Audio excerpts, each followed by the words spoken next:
What is going on, Laker fans? Thank you very much for tuning in. We'll go till 9 o'clock tonight. And I say this every time, Curtis, but we got a packed show tonight. Packed show. A lot going on tonight. Stu Lance, Lakers TV color commentator since 1987. The legend does TV on Spectrum Sportsnet. Will come on at 7:30. And then interview I'm really looking forward to as well. Andy Bernstein, iconic sports photographer for the NBA, also does the Legends of Sport podcast. He's going to come on in the 8 o'clock hour. Basically, any iconic photo you can possibly think of, Andy Bernstein probably took that photo. I'm going to bring him on because this week was obviously the anniversary of Kobe's final game, 60 points. And I want to walk through that final game with Andy Bernstein. He had the special invite of following Kobe Bryant from morning to night that day and kind of snapping as many photos as he can, telling the story of Kobe's final game. So we're going to do that in the 8 o'clock hour. Laker fans, as you guys know, this is a very caller-centric show, 877-710-ESPN. I'm going to start off with this, your overall thoughts on that 7-game road trip. So if you're out driving around right now, you want to talk some Lakers basketball, what do you think of this Lakers 7-game road trip? What do you take away from it? What are some of the things you liked? What are some of the things you disliked? We'll start off the show on that. Listen, there's a promo. Mario put it together. I was talking about it yesterday in the postgame show. You got to feel pretty good about this road trip for the Lakers. And I know under normal circumstances, you're a championship team. You're supposed to obviously be coming off and trying to win back-to-back championships this year. 4-3 is not good enough. Well, what if you take LeBron James and Anthony Davis out of the freaking mix for 2 months and 1 month? And I'm just kind of playing off of how long these two guys have been gone. Absolutely no game is guaranteed. There is no gimmies for the Lakers moving forward in the schedule until those two guys, obviously come back. And I thought this 7-game road trip, I spent some time, coming into the road trip, and we were talking about Lakers were going to play 9 games in a row versus playoff teams. That wasn't all on the road trip. That was part of this road trip since the Miami game. I wasn't feeling too confident about this road trip. And then some things kind of started transpiring. You got Andre Drummond, even though he was going to miss a couple of games. And you thought, okay, maybe there's a little bit of life here. Some other teams that you had to face, they were thin as well. But the Lakers, basically, this is what happened over the 7 games. You won one, you lost one. You won one, you lost one. That was literally the 7-game trip. You beat Sacramento, you lost to the Clippers. You beat Toronto, you lost to Miami. You beat Brooklyn, you lost to New York, and then you beat the Charlotte Hornets yesterday in a close game, much closer than I thought. Lakers have a double-digit lead there in the fourth quarter. I'm having a heart attack back here before the post-game show started. But Lakers obviously pulled it out, ended up with a win, took care of Charlotte. Overall, I'll just say this. Happy with what the team accomplished. I really am. I'm happy for a lot of those role players. I'm happy for Lakers head coach Frank Vogel, who's trying to obviously get these guys to understand that, yes, LeBron and AD aren't here, but that's the reality of the situation. So let's just go out with the players that we have, and let's not make any excuses in the process. And I think this Lakers team obviously did that. I mentioned that no win is a guarantee. Let me use this as an example. This is what the Lakers got coming up. Boston, 2 against Utah, 2 against Dallas. You think any of those games are going to be easy? Absolutely not. By the way, if LeBron and Anthony Davis were in the lineup, it'd obviously be a lot easier, but they'd still be some tough games if you don't come in prepared or you have a game where you commit a lot of turnovers. Without those two players, any one of these games you can lose. Of course, the best win in the road trip was the Saturday night game against the Brooklyn Nets. That obviously was one of those games where the Lakers threw the first punch at the Brooklyn Nets. Nets certainly did not wake up for that game. Kyrie decided to get himself thrown out of the game. James Harden didn't go. But that was the best win of the road trip by far, no questions asked. A lot of the Lakers role players stepped up. Andre Drummond had a really nice night. Kind of go down the list of all the Lakers players. And I'd say the worst loss for the Lakers in the road trip, the loss against the Knicks. I thought that game against New York, New York just played better. And the Lakers had 20-plus turnovers, maybe 24 turnovers in that game. So obviously that game specifically was a game that you thought you had a good chance to win, or you thought you should be in the game. Lakers obviously didn't, and this is where we're sitting right now. Confidence in the role players. You got to imagine that these role players before LeBron and Anthony Davis went down with their injuries probably didn't have as much confidence as they have today. KCP looks like he's finally getting comfortable. Markieff Morris, who didn't play yesterday, looks like that's a key piece to this Lakers team. You just go down the list. Dennis Schroeder's got to feel better today than he did 2 months ago about his value on this team. Montrezl Harrell probably felt it before and still feels it now. Hey, I'm the most important player coming off this bench. Go down the list of all these Laker players. But I do think that confidence in these role players is a big piece of helping this Lakers team, and they can't depend on the stars right now. That I think is always the key. This will serve them. This will benefit them by the time we get to the postseason run, and certainly right now for the Lakers to be sitting, where are they at now? Well, 5th place in the NBA standings. I want to say 34-21 overall. Got to actually be a little surprised that with all the injuries the Lakers have had that they're still 5th place in the Western Conference, but that's where they're sitting right now, and overall, like I mentioned, 34-21. So overall, this road trip was a success for the Lakers. Time to move on. You got some tough games coming up.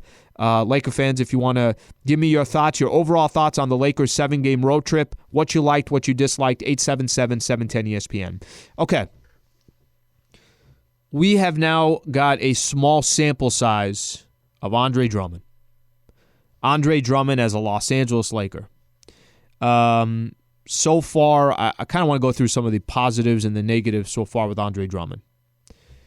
So here's a big that came with the Lakers, obviously in the buyout market. What a big piece. I mean, everybody was talking about how critical this piece can be if he ends up with the Boston Celtics. Are they now in the mix in the Eastern Conference? What if he ends up in Brooklyn? Michael would say it every time he said it in the pregame show. He started getting me nervous. He was talking about how if he ended up with Brooklyn, that's a tough out. The chances of being the Brooklyn Nets, or if he ended up with the Clippers, that might even the Lakers and the Clippers, whatever the case is.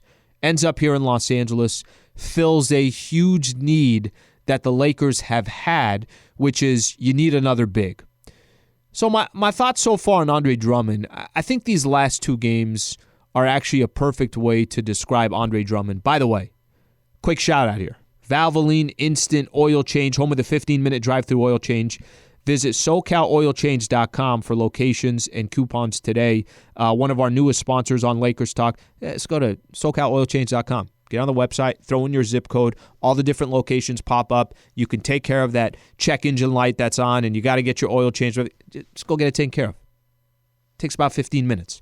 All right, appreciate Valvoline Instant Oil Change. So far on Andre Drummond, I think the last couple of games tells a little bit of a story. I'll tell you what I'm referring to there. Andre Drummond, if he's on a team where he's your franchise player, Pistons drafted Andre Drummond, I think it was back in 2012, paid him franchise player type of money. Then he ends up with the Cleveland Cavaliers. If Andre Drummond is your franchise player or your second best player, I'm just telling you, I don't think your team's going to have that much success.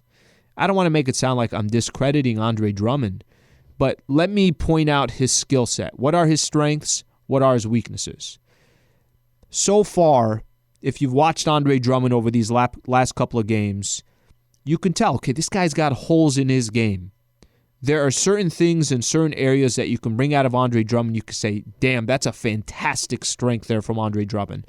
And then there's other areas of his game that you say, okay, either he's got to work on that or that part of his game just it's never going to get truly polished or truly defined.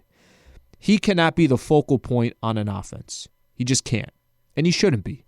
And that, I would think, is playing, if you're asking Andre Drummond to play that type of role, I don't think that's his role. I don't think that is his strength. The reason why I got excited about Andre Drummond coming to the Lakers, because whatever they needed him to do in Detroit, whatever they needed him to do with the Cleveland Cavaliers, that wasn't going to be the focal point of Andre Drummond in a Los Angeles Lakers jersey. That wasn't going to be the key for Andre Drummond in a Los Angeles Lakers jersey. Now, granted, let me make sure that I emphasize here. This is before LeBron James and Anthony Davis have played a game with the Lakers yet, along with Andre Drummond. So let's do this when we come back. I'll tell you why Andre Drummond will be a perfect fit for the Lakers, even with some of his holes, because the strengths that he has will fit in perfect with the Lake Show. We'll do that when we come back. And also want to get Laker fans' thoughts. What do you think so far of Andre Drummond? 877-710-ESPN. Your thoughts on Andre Drummond. We'll do that coming up next. Stu Lance coming up at 7:30. Appreciate you guys tuning in. This is Lakers Talk here on 710 ESPN. Mario killing it back there. I appreciate you guys tuning in. We'll go till 9 o'clock. Stu Lance coming up at 7:30. So, Laker fans, want to get your thoughts on Andre Drummond. 877-710-ESPN. What do you think so far? Andre Drummond comes in the buyout market for the Lakers, chooses the Lake Show over other contenders out there. Obviously, he made the right decision. I would say this, and before I take a couple of calls here, I want to just emphasize, my thoughts on Andre Drummond so far. The best part about Andre Drummond is he's only going to be asked to play to his strengths with the Lakers. That's it. I was never a fan when Dwight Howard used to call for the ball. This was back in the days that you could say that first stint with the Lakers with Dwight Howard. I think this is what hurt him when he left Orlando.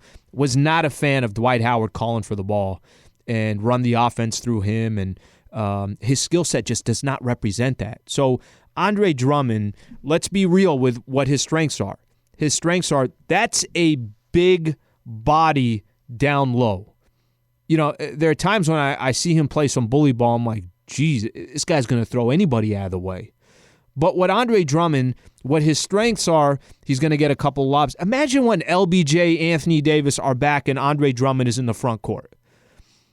Imagine one of the best passers in the history of the NBA, LeBron James, the way he slices and dices defenses, and he's got the ability to throw some lobs to Andre Drummond, maybe do a little bit of screen and roll, and now he's got Anthony Davis to his left, Drummond coming off the roll, his options that he's going to have with Andre Drummond. Let me just use those as an example.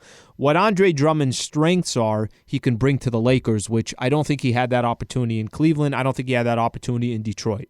Why is that important to the Lakers? It's important because Andre Drummond is not, there's certain bigs where you want to just throw the ball to them down low and you want to get the hell out of the way. You know who that is? That's Anthony Davis. That's Tim Duncan. That's Kevin Garnett. That's, go down the list, the Patrick Ewing, Hakeem Olajuwons. Go down the list of big men that back to the basket as good as, their footwork is as good as any player in the NBA.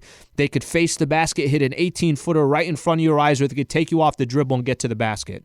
That's not Andre Drummond, but that's okay. You do not need Andre Drummond to be that. You need Andre Drummond to be a 27-year-old big man that's going to play some defense, that's going to block some shots, who's going to grab rebounds, and obviously be that lob threat that the Lakers have not had this season.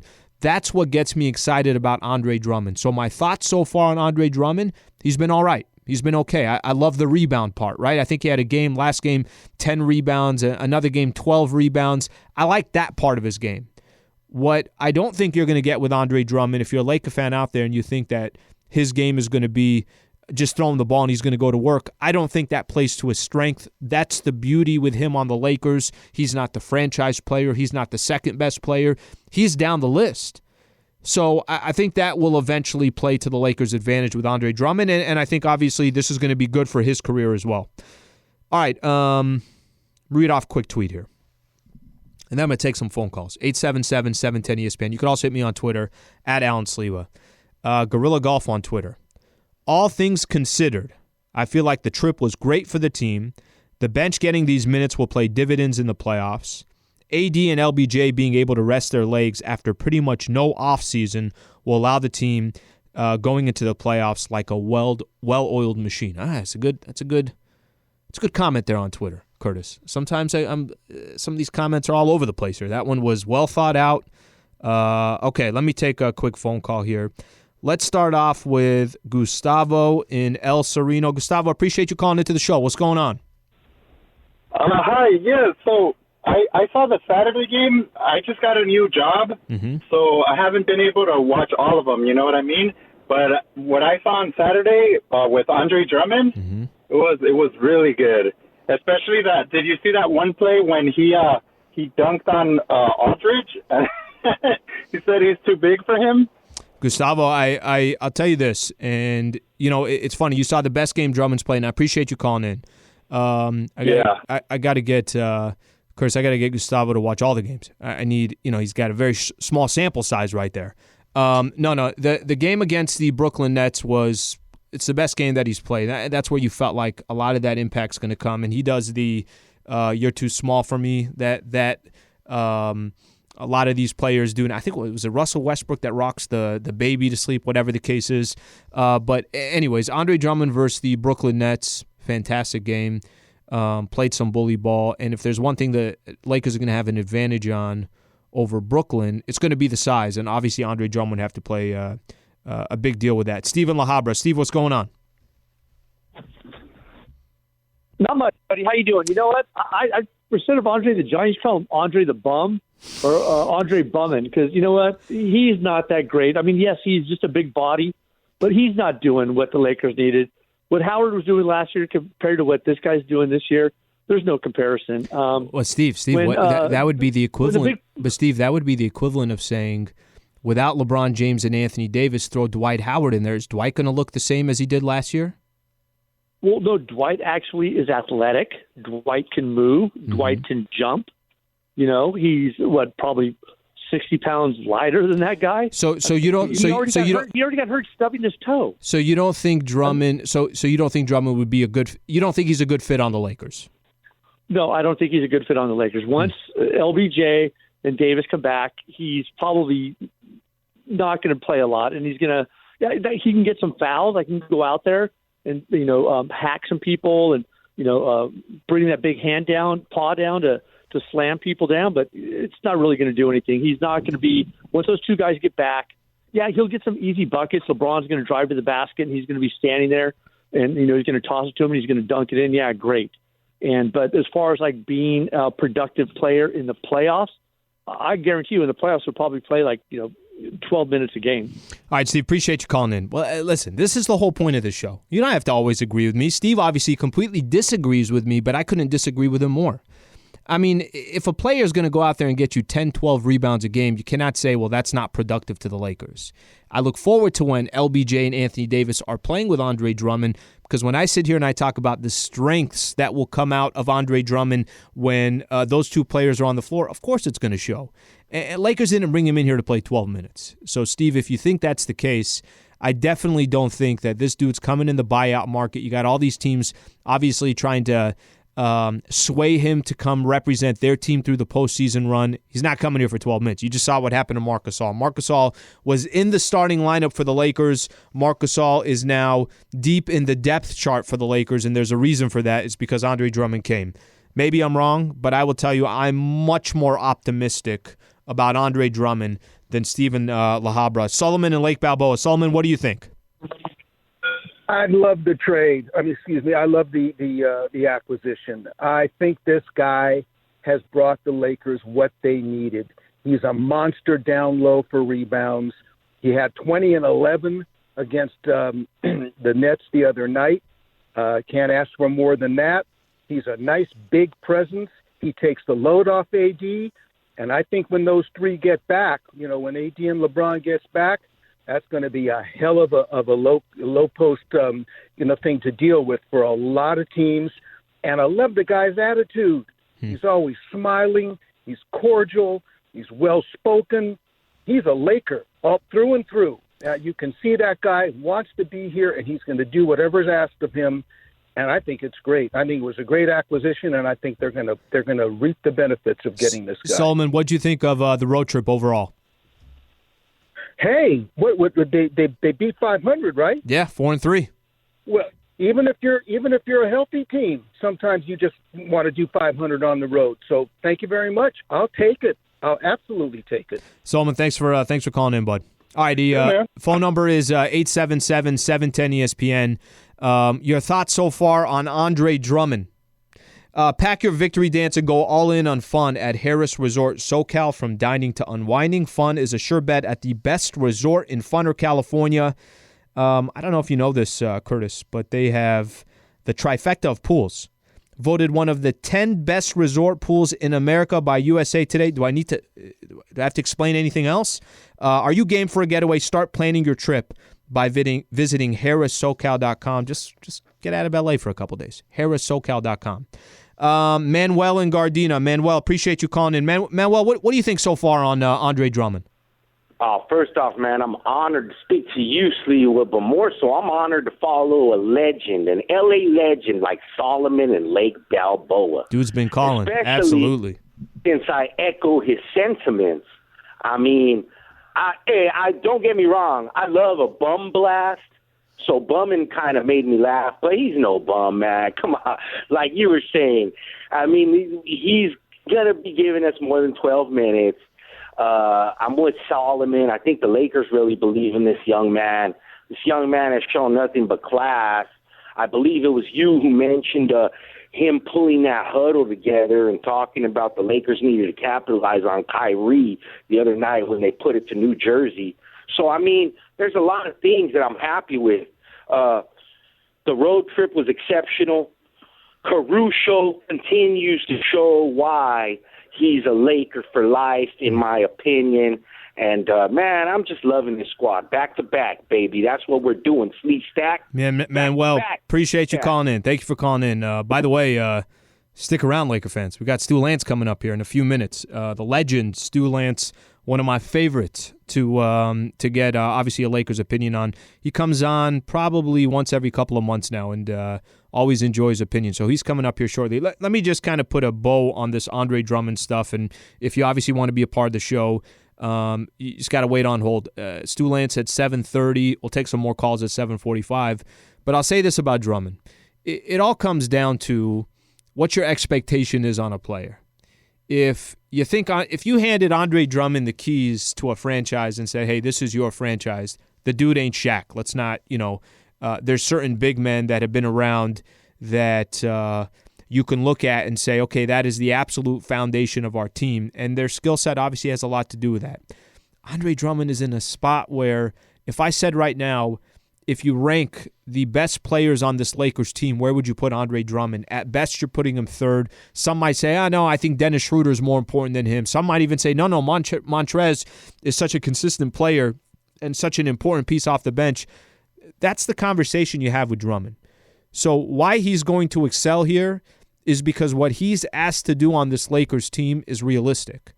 And what this Lakers team needs is a skill set like Andre Drummond, so it's a perfect match. Stu Lance, coming up next, Lakers TV color commentator since 1987 on Spectrum Sportsnet. I got a couple things I want to get into with Stu. We'll certainly get his thoughts on the road trip. But tomorrow, Lakers got the Celtics, and for the first time since March 10th, 2020, Laker fans will be allowed at Staples Center, so I definitely want to get Stu's thoughts on that. Appreciate you guys tuning in. Stu Lance coming up next. This is Lakers Talk on 710 ESPN. All right, welcome back to Lakers Talk. Always great to have Lakers TV color commentator since 1987. Does it every night on Spectrum Sportsnet. Stu Lance taking some time to join the show. Stu, how are you doing? Doing real well, and yourself? I'm doing good. It's been a couple months since we last connected. Obviously, a lot has gone on, so I'm excited to get your thoughts on where the Lakers are. I'll start off with this: Lakers go 4-3 on this road trip. Some good wins, some tough matchups. Obviously, the Lakers shorthanded, and some teams that they've played against were shorthanded as well. Just your overall thoughts, how you think the Lakers did on that 7-game trip? Well, based on all the ingredients they were working with on a 7-game trip back east, I thought they did quite well. I mean, 4-3, I can take 4-3. It's funny how 3-4 is not quite acceptable, but 4-3 is. But 4-3, I thought coming off of that trip was pretty good. Yeah, it is kind of funny. Yesterday I'm doing the post-game show, and I kept saying, I'm like, I don't know why 4-3 sounds so much better than 3-4. And obviously the Lakers pulled out that win against Charlotte yesterday. Stu, there's a lot of attention right now. I think positioning-wise in the NBA standings. I'm just curious to get your thoughts. I feel like in other years, it's always so critical and it's so important, and we're watching every single game. But because the Lakers are so shorthanded, LeBron and AD have been out for a while, how much are you paying attention to the standings? How important do you think where the Lakers end up in the top 8, or I know this year you could say top 10 because of the play-in tournament? How critical do you think that is? Well, I think it's somewhat amazing in the sense that you don't want to end up 7, 8, 9, and 10, in my opinion, because of a mini series. You never know what might happen, in a mini-series. Years and years ago, they used to have the first round of the playoffs was a best of three. And, I mean, when you have a short series like something like that, the best team doesn't always win. A lot of times an injury, a tweaked ankle here or there may decide that outcome. But in a 7-game series, they should prevail. But I just don't like the fact that they're reinventing the wheel again. I know it's an unpopular decision right now, but I like the system the way it was before they added the play-in. Well, it's interesting because, yesterday, Mark Cuban had come out and Luka Doncic of the Dallas Mavericks, both of them talked about how they don't think this is the ideal year to be doing the play-in tournament. Just the concept of the play-in tournament, is that something that you think it's something that's sustainable? You think this is something that the NBA is going to keep, or is this more of an experiment?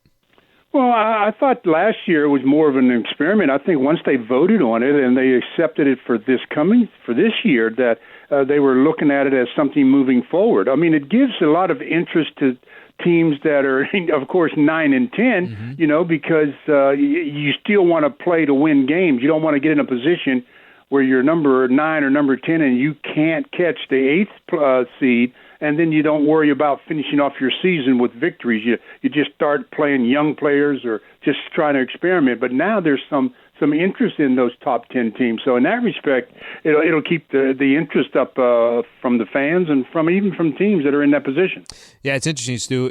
For a lot of years, there has always been the conversation, well, if you're not in the playoff hunt, you might as well try and position yourself for a better draft class or whatever the case is. And I think now you're right, where teams that are sitting in 12th or 11th and are only a game and a half out of being in that play-in tournament, it makes each one of these games that much more critical as you go through the season.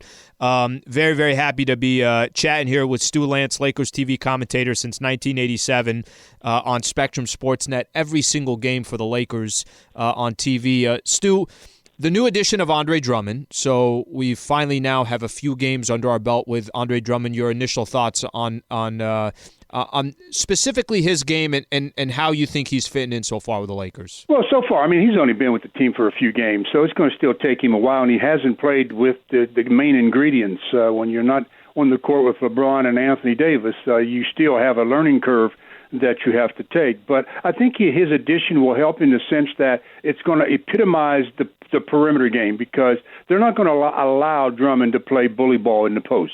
So you've seen in the last couple of games, teams, as soon as he gets it in the post, there's like 4 guys that are rushing at him. All that does, though, is open up the perimeter game, and as long as the Lakers can continue to knock down those shots from outside, they're going to be in good position. Yeah, I've had this conversation with Michael Thompson before when we're doing the pregame show, and I'll get your thoughts on this. And I feel like with Drummond right now, he certainly can help in the front line until Anthony Davis comes back. Of course, when LeBron is there as well.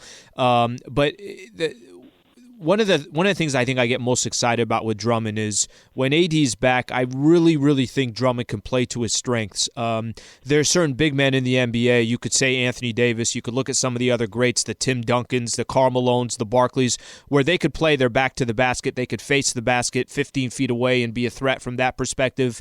I do think Drummond, once Anthony Davis is there, can do what he does best, which is grab rebounds, be a big man down the middle, grab some offensive boards, and clean up in that respect.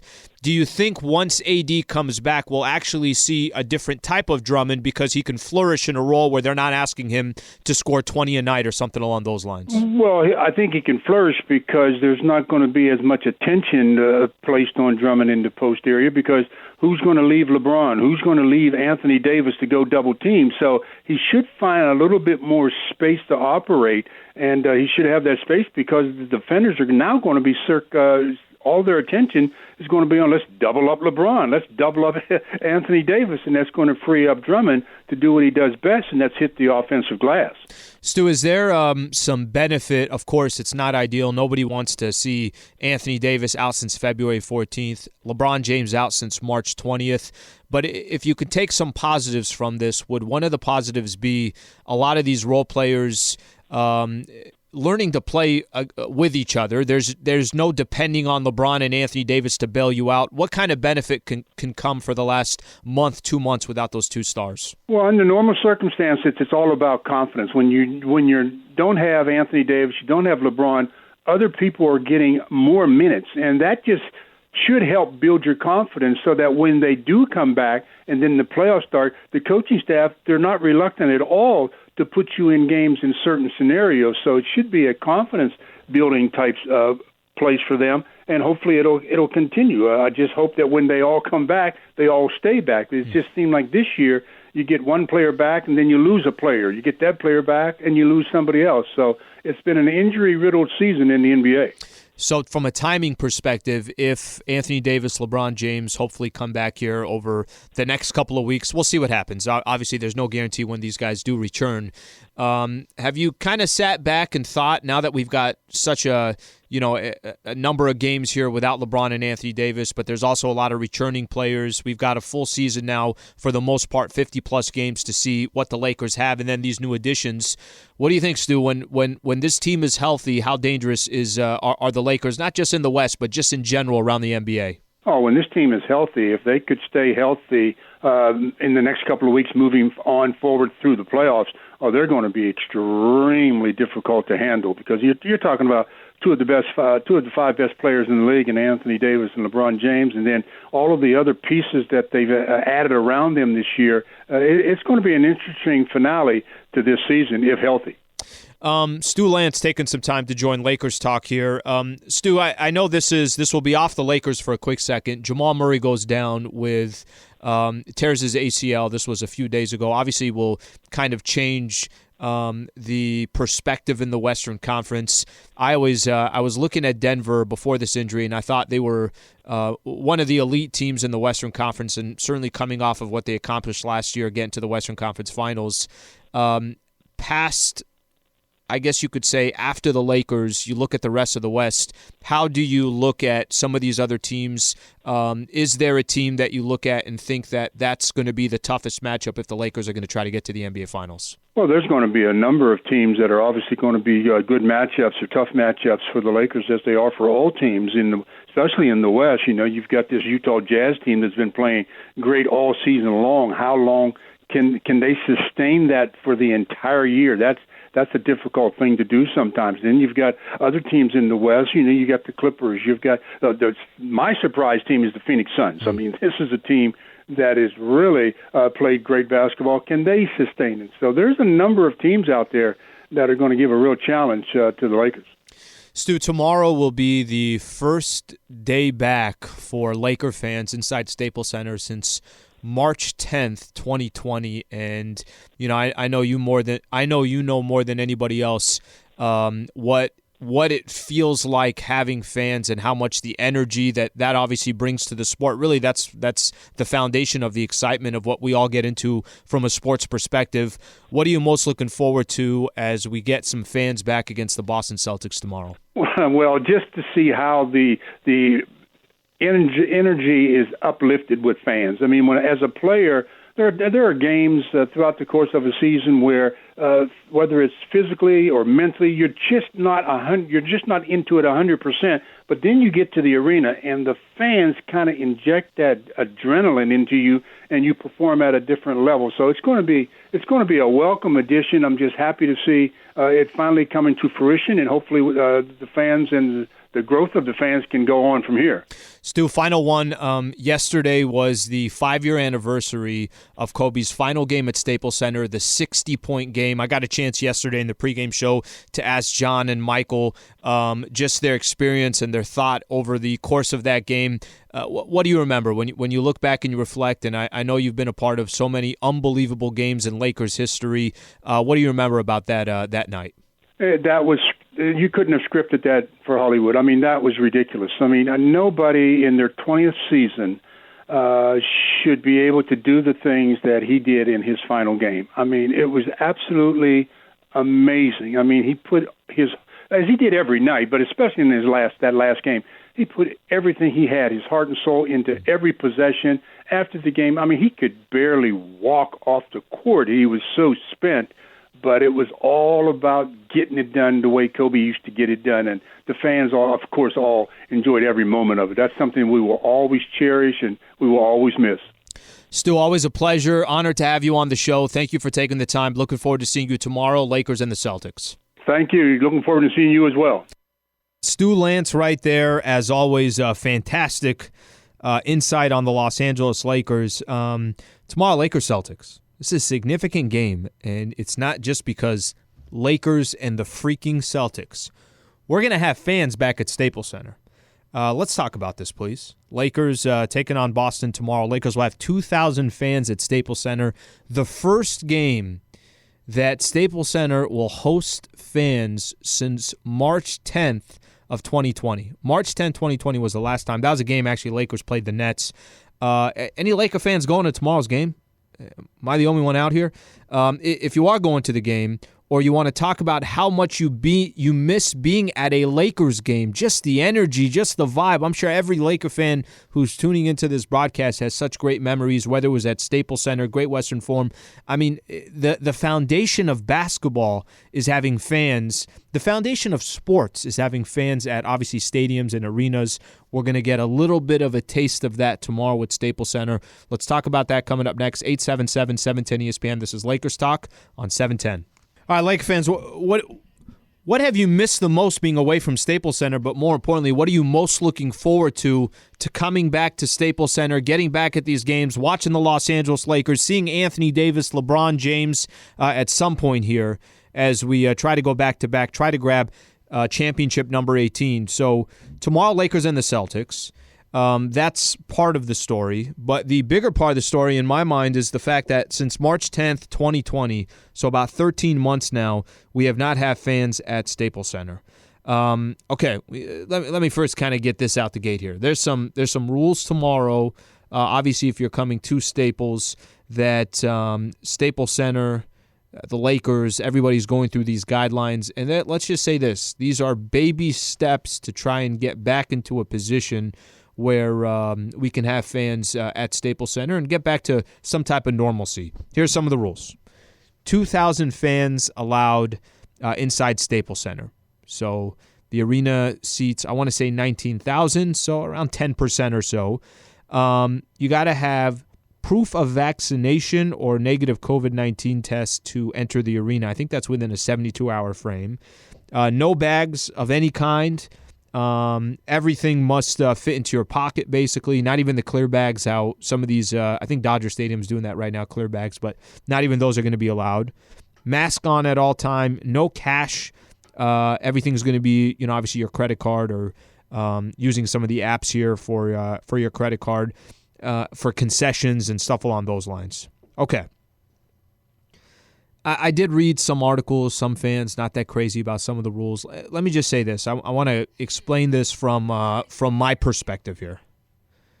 By the way, Curtis, let me just say this. I have the Apple Watch, and I don't know if you have an Apple Watch, but there are many times where I'm just doing a broadcast and Siri just starts talking right in the middle of it. So I thought I heard something. Yeah, you did. Going crazy. Yeah, you did. I said nothing to my watch, and my watch goes crazy. This happens all the time, by the way. Okay, let me go back to this.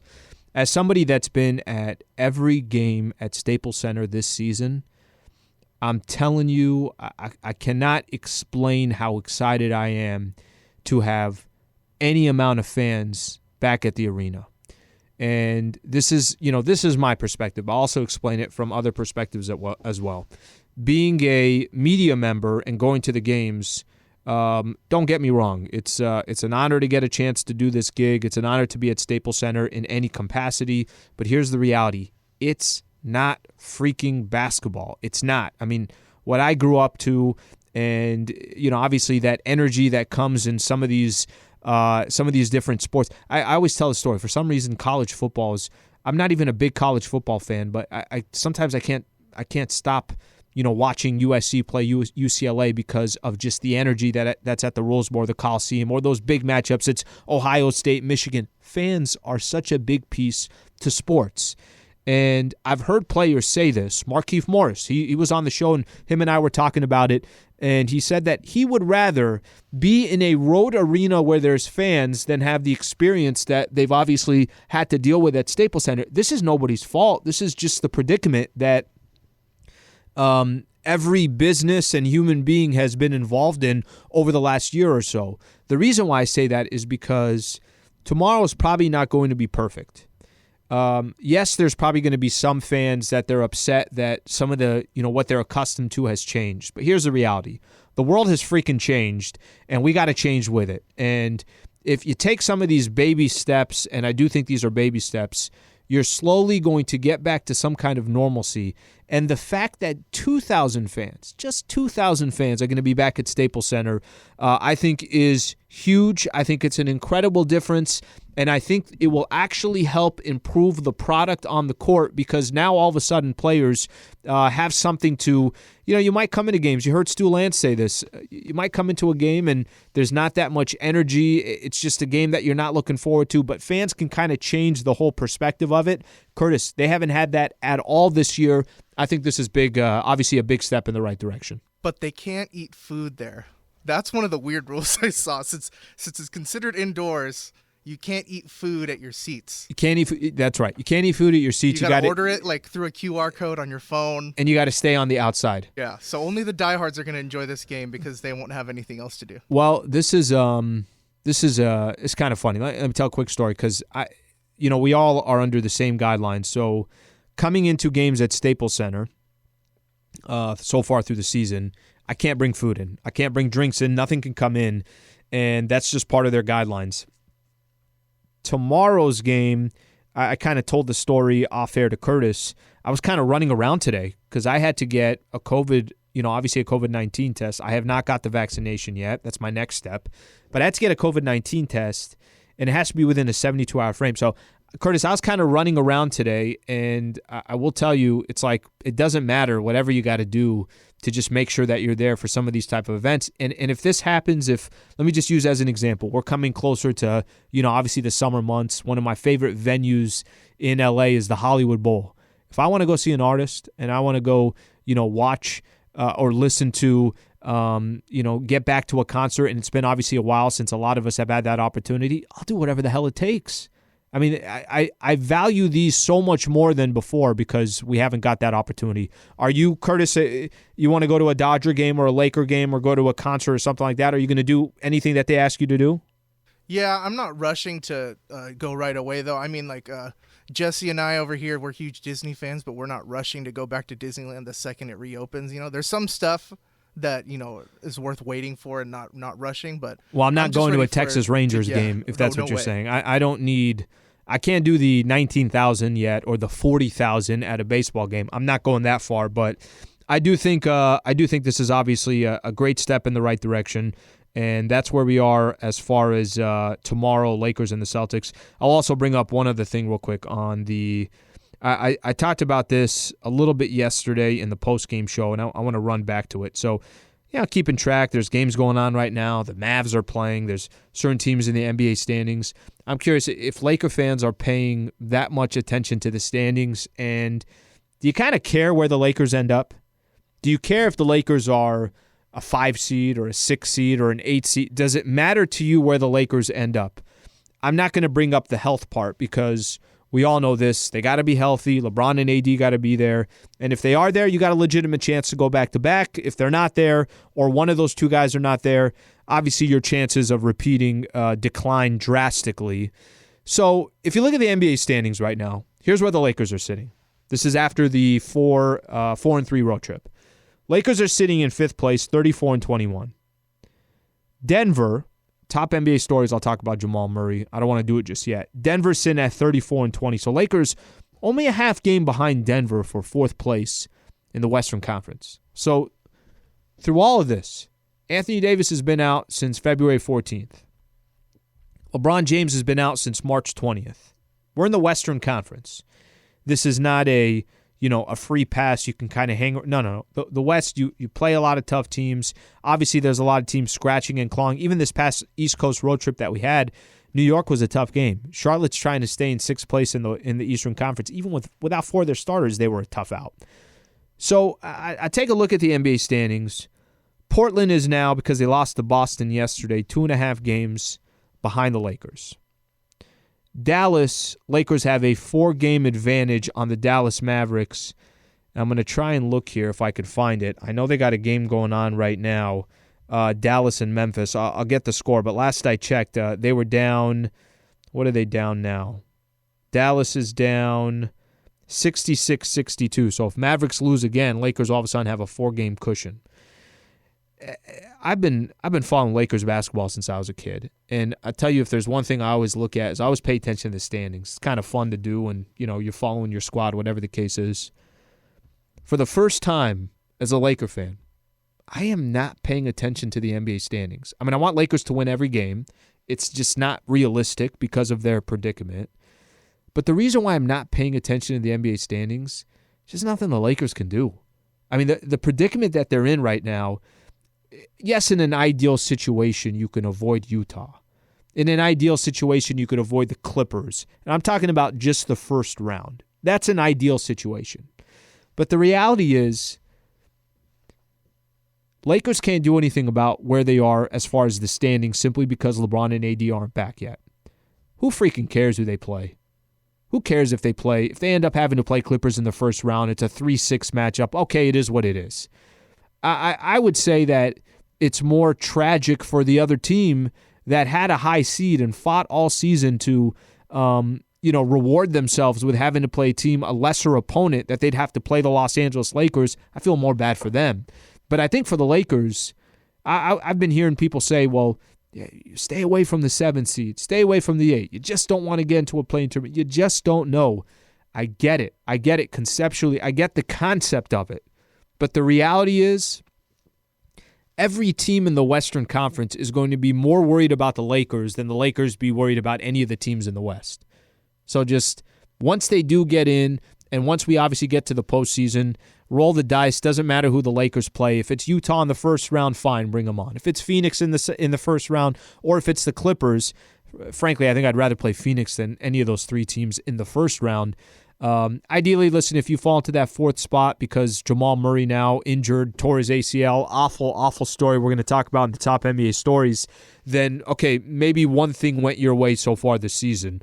But in the big picture of things, I just don't think it really matters. Top NBA stories coming up next. Appreciate you guys tuning in. Don't forget, Andy Bernstein, iconic photographer for the NBA and for the Lakers, coming up at 8:30. One of the things that we'll get into at 8:15, 3 key anniversaries for Kobe Bryant in his career came up over the last 3 days, and we're going to get into them. With Andy Bernstein, I'm going to spend some time talking about Kobe's 60-point game, his final game.